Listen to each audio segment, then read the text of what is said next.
Hi, Jamie. Thank you so much. We're here on a series talking about getting regulated as a crypto exchange. Big thanks, first of all, to TrueLayer for sponsoring this series on crypto exchanges, and big thank you to Jamie, who's CEO and founder of Solidi, a UK FCA regulated, one of the few crypto exchanges, and are one of the main players in the UK to help people buy in and out of crypto. So Jamie, thank you so much for joining us. We know you've been really busy, and thanks for joining us to speak about getting regulated as a crypto exchanges and the benefits and challenges of also of regulation. Thank you very much, Erica. Pleasure to be here. No, so thanks for joining. So just on a first note, what are the practical implications and the practical benefits for consumers for a crypto business that is regulated and registered with the FCA?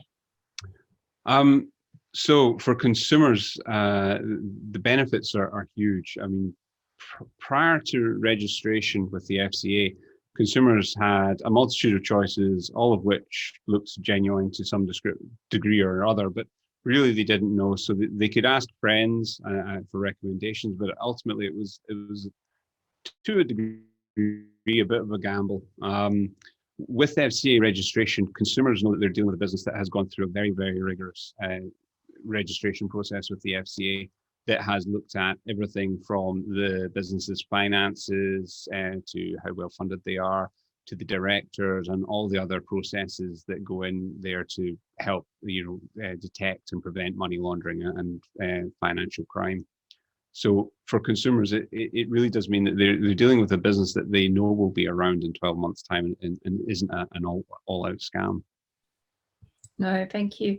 And on another note, sort of on the flip side of that, and unfortunately, there are still, you're talking of scams, there are still scams claiming to be registered with the FCA, or we've seen one example of a company buying up a shell company of one that was, and saying, hey, look at us, you can see us on the FCA list, and still there's still some problems facing FCA registered crypto companies, be that scams impersonating them or claiming also to be registered, or we've heard of some even struggling with things like banking and some of the traditional challenges that have affected crypto companies. Can you touch on some of those challenges at all, and what realistically is required to stop those scams continuing to affect people and continuing to affect those companies that are registered?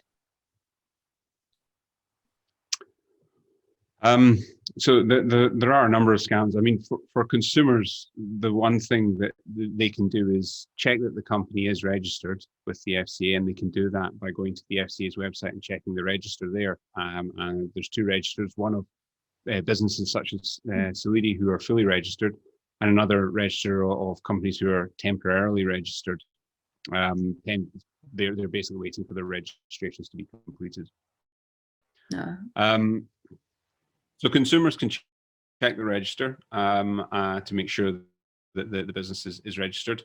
And they can also check what is called the unregistered businesses register. So there's a third register of businesses who are carrying out crypto asset activities in the UK who are not registered with the FCA, and those businesses should be avoided.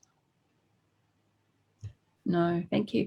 And can you touch on, because at the moment there's little more than a handful of companies that have been successfully registered, and you mentioned the temporary waiting list. I think many of us in the crypto space are aware that there's a lot of companies in the crypto space that are still awaiting registration and are stuck in limbo. And I think there's a few factors to that. I mean, it's a new and quite challenging industry with so many variables. So largely the FCA is having to work out how they can and can't check and what they should be looking out for. And also we've had obviously factors of Brexit and coronavirus, which I'm sure have slowed things down. But why do you think so few companies have been registered so far? So the official line from the FCA is that due to COVID and due to the quality of the applications, they've not been able to register them them by their 10th of January deadline this year. And COVID has certainly been a factor. And from seeing the list of companies, I suspect the quality of the applications has been a factor. We put our application together very diligently. It was over 500 pages long. And that gave the FCA pretty much all the information they needed. But we still then spent an additional 14 months answering questions for them. Now, we were told that the response time certainly played a factor in us getting through. We responded to most questions the same day or overnight. And I suspect if a business isn't doing that, it's going to take them longer. There's probably also the complexity of the business. I think we've all seen what happened with Binance, where the FCA basically said the business was so complex they didn't think they could register them. So, it's very difficult to tell. Each company is going to be different, but ultimately, if the company has got its processes in place and it's essentially its ducks lined up, it should be able to get through the process reasonably quickly. But when I say reasonably quickly, that could be 12 to 18 months. Yeah, and also we're seeing a lot of crypto companies not wanting to be registered or regulated for various reasons, and going down the decentralized route. What advantages do you see to that, or what reasons do you see for that, or would you see being regulated as fully advantageous? Being regulated gives, being registered. I have to be very careful to keep using the registered word. The FCA do two levels. They do registered and regulated. All crypto assets businesses are registered rather than regulated. Being registered gives consumers a level of confidence that the business has been vetted by the FCA and can be trusted. So that's an advantage. For the business, it's an advantage, but there's also disadvantages to that, in that, we have to have a lot of processes and procedures in place. Customers of exchanges in the UK will notice that more questions are probably being asked about where the money came from, how much they're going to spend, what their job is, which is the company trying to understand the customer and follow the fifth money laundering directive. Decentralized exchanges certainly do bring about some advantage for the customer. They may not have to go through KYC. But there's also the cost of using a decentralized exchange. Certainly if it runs on Ethereum, such as Uniswap, the cost of doing an exchange can be very, very high. Now, if you're only doing one every 6 months or a year, that's maybe not that bad. But if you're sort of trading crypto on a weekly basis, the sort of £10 of gas fees or whatever they are at the time, they've been higher than that, and they're currently a bit lower. That can start to really impact your profits. Yeah, no, it's true. And are there any alternatives that you see to full registrations to help crypto businesses enter the market quickly and sort of add potentially a lesser cost than going through the registration process? We talked earlier about some companies that have been known to buy out shell companies that had been registered and going on that way, and the FCA looking more closely at companies looking to do that now. What viable alternatives are you seeing, or is it just a question of sit and wait patiently? I mean, the other practicality is we've seen a few crypto companies leave the UK permanently as a result of the delays in the registration process, and wanting to go to other jurisdictions where they felt they'd get registered more quickly or more easily, perhaps. So there are some alternatives. I mean, what we've seen is some companies move to the Isle of Man as an alternative, but you still need to be registered in the Isle of Man by the Isle of Man's Financial Standards Authority, I think. Other companies such as Coinbase chose to set up base in Ireland, where up until earlier this year there was no crypto assets regulation. So those are sort of two options, but ultimately, if you're based in the UK, if you have your customers in the UK and the mind and soul of the business, so the directors in the UK, you can't really set up a shell company in Ireland and hope to escape this. Alternatives could include purchasing a business that's already registered. We've had a lot of inquiries since we got registered, but the FCA are well aware of that, and that would be classed as a change of ownership, and you have to report it to the FCA, and they would want to review the whole arrangement again. So that may not actually be a good solution. Another alternative is simply not to do business in the UK. That's a pretty drastic one. And maybe a final alternative, we have a number of firms who we're working with who we provide an API to, and they use our cold storage and our wallet facility to do much of the business that they would normally need to be registered for. That's a fairly complicated legal setup, but that keeps them regulatory compliant. We do all the checks on their behalf. And that can work quite well if you're, for instance, a games company that wants to use crypto, or and normally you would need to be registered. You can get a third party such as Solidi to do that for you. But ultimately, if you're an exchange and you're going to be doing serious amounts of buying and selling for or customers are going to be doing that through you, unfortunately, you do need to go through the registration process. No, thank you.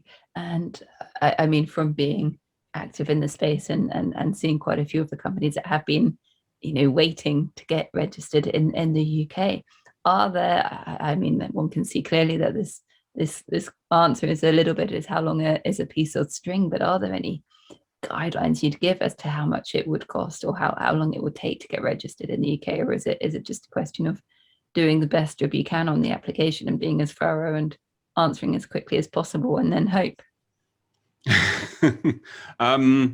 That's a very complicated one. So when we first started out doing our application, there was a number of companies that came to us and said, we'll get you registered, flat fee, 40,000 or 50,000 pounds, and we'll do everything that needs done. We didn't take anybody up on that. We did our application entirely ourselves, and quite glad we did, because I think most of those companies that were offering those services are now discovering that what we all thought, and not just them, what we all thought would be a fairly straightforward registration process is actually become quite tough. Companies should be looking at a sort of 12 to 18 month process. And you can't actually put an application in now until the current backlog is cleared. So I think you can't put an application in until April next year.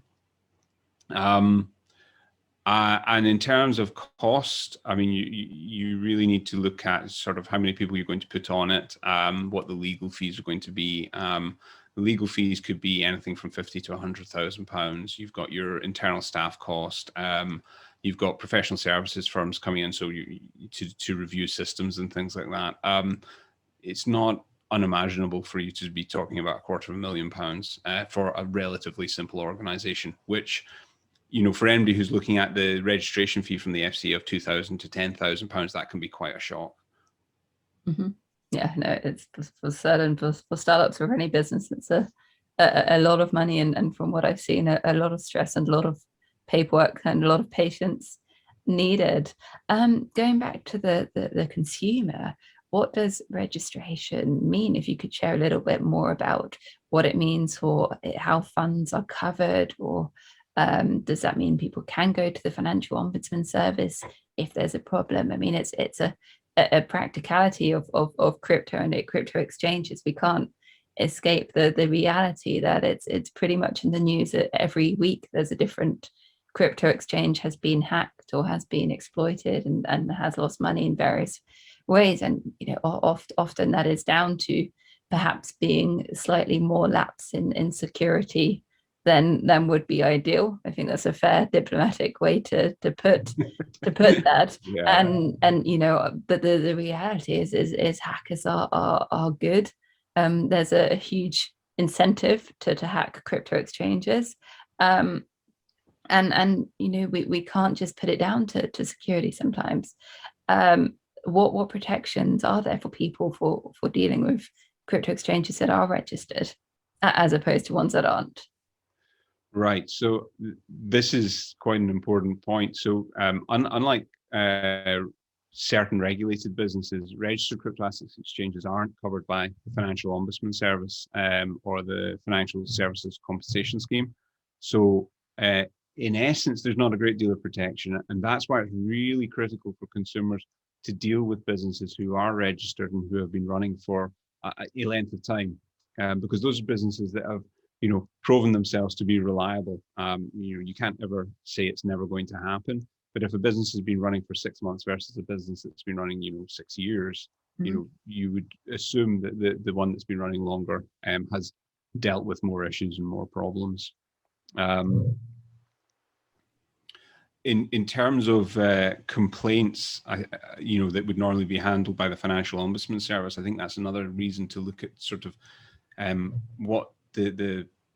what the company's reviews are like and things like that. So using Trustpilot to sort of see, does this company have a 5-star rating or does it have a 2-star rating? Because ultimately, if the company's not responding to emails and things like that, you don't have the Financial Ombudsman Service to fall back on. So that's why it's important to really choose a company that's got a good rating, a good Trustpilot score or whatever, that is, to be certain that, when things go wrong, they're going to be helpful. I mean, a very, very simple one is, do they offer telephone support? That's we're one of the few companies that do offer telephone support. We'll pick up the phone when you have a problem. Most other companies in this space won't. Yeah, you've touched on 2 key points there. I think customer service with real life humans is invaluable. It's absolutely the first thing that's needed for the industry as a whole, because you've got people new to crypto, and if they come across a problem, you want access to somebody who can help you out. And we've seen more than one crypto company get labeled as a scam left, right, and center purely for customer service issues, where had they had somebody on the end of the phone, that the customer could have been helped and could have had their problem resolved, instead of having no recourse seemingly to go on Google reviews or whatever and leave a negative rating. I mean, that's saying even with Trustpilot that there have been crypto companies, without needing to name names, where at least rumor is that they've bought positive reviews or only put positive reviews on from friends and family instead of real reviews. So really, I hadn't heard that one, I have to say. I think it's slightly more than a rumor, but yeah, that is that has happened and presumably does happen. So lastly, just going back to what can consumers do to just double check, in addition to looking on the FCA list of registered companies, that the company that they're dealing with is in fact registered and not being impersonated and so forth. But what also would you be able to touch on potentially the risks of some of the companies that are still on the temporary list? Because often it's seen that those companies on the temporary list, well, they're just there waiting to be registered. And of course, if we look at the list of companies on the temporary list, there's some that have been going for a long time that offer good customer service, that as far as anyone can see are good companies that are an essential part of the crypto ecosystem. And then there's others that are perhaps less good and less essential, to be diplomatic. So if you could touch on some of the risks and practicalities of that. Yeah, I mean, this is the unfortunate reality of what COVID did with the whole registration process, is that and I think if you were to ask people inside the FCA, they would probably agree that it would have been better to miss the 10th January deadline and not create the temporary register, than create the temporary register and create the potential confusion we're now seeing. Because many of the companies, as you sort of pointed out, on the temporary list aren't going to get authorized. The FCA don't seem to have a list of those that were on the temporary list who didn't get authorized. But if you've got a copy of the list that was issued in December last year, there's a lot of companies missing off that didn't go onto the full list. So from a consumer point of view, the list is quite confusing, in all honesty. And now it's easy to say, now that we're through the process, it's easy to say, well, you should only use a company that's on the full list. But you have to be cognizant that many companies on the temporary list never became fully registered companies. And those companies will have had to have ceased trading in the UK, which means returning funds to customers. or transferring business, or whatever the agreement was with the FCA. So for consumers, it's about checking the business is sizable, is going strong. But in all honesty, the only way to be 100% safe is to make sure it's on the full list, which, like I said, it's easy to say when you're on there. But there have been some notable companies that were on the temporary list and are ceasing trading or have been removed. Yeah, no, and thank you for your time on this, Jamie. Just as a last question, what do you expect to see in the sort of the coming 12 to 18 months? Do you expect to see a lot more companies added to that list, or are you expecting to see the majority of the companies being removed from that? It's very difficult to say. I have to be honest. So there's the big ones are going to get through.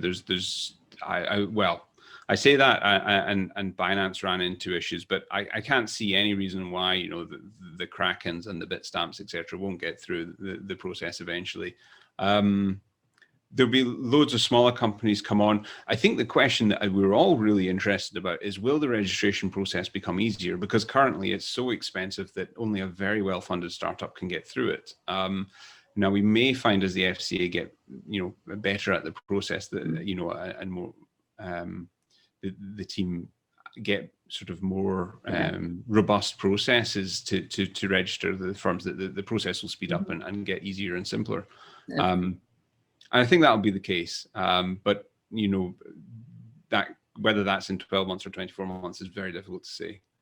Yeah, no, and of course it will be helpful when there is a sort of a list publicized of the known and trusted security and custody and everything companies in this space.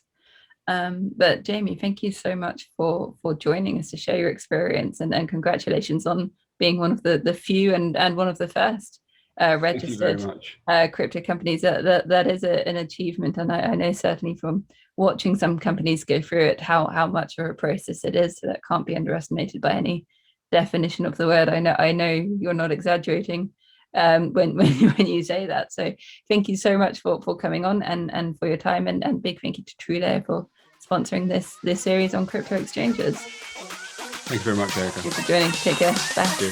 Bye.